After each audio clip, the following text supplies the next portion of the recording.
எப்பா 200க்கு 300 தரண்டா. வாரத்துக்கு ஒரு நாள் தான்டா வீட்டுல இருக்கேன், அதுக்கும் உலைய வச்சிடாதடா.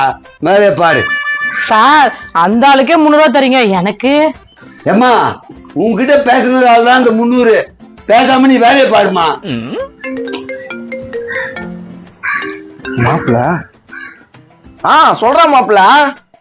ஆமா ஆமா பெயிண்ட் அடிச்சுனுக்குறீங்க தான். எங்க அப்பா கூட்டின்னு வந்துட்டேன் மாப்பிள. வந்துட்டியா? சரி சரி வா வா.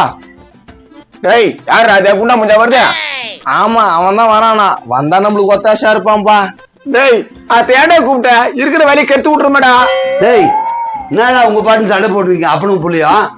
இல்லங்க ஒரு பெரிய பெயிண்டர் வராரா, எங்க வேலை கெட்டுருமோன்னு பயமாக்குது. யோ அவனை வர சொல்லியா, இருக்கிற வேலை இண்டிகா முடிச்சிடுறேன். முடிச்சிடுவான். ஆனா சம்பளம் அதிகமா கேட்பானே சார். யோ 200 ரூபாய் எக்ஸ்ட்ரா கொடுத்துட்டா சரியா போச்சு. வர சொல்லியா அவனை?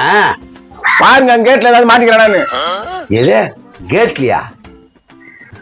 இங்கதாங்க சொல்லாமலாம் வந்துச்சா. மாப்பிள மாப்பிள வா என்னப்பா பெரிய பயிர் சைஸ் தான் பெருசா இருக்குது.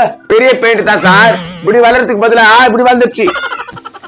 காரப்பட்டேன் முக்கா என்னைய மாப்பிள்ள பிரிய பாக்குறியா? ஆமா இவங்க ரெட்டை போந்த ரெட்டை பருப்புங்க. அட போடா வேலைக்கு நம்ம செய்ப்போ. மாப்பிள இங்கதான் வேலை செய்ய போறோம், வந்துட்டு வேலை செய்யலாம். வேலை யாருது மாப்பிள்ள? தம்பி என்னோட வேலை தான். கட்ட கட்ட கட்டன்னு முடிச்சு கொடுத்தீங்கன்னா வேலை இன்னைக்கே முடிஞ்சிடும். ஏய் நான் தான் பேசி விட்டுக்கிறேன், ஒழுங்கா கமிஷன்லாம் கொடுத்துடணும்.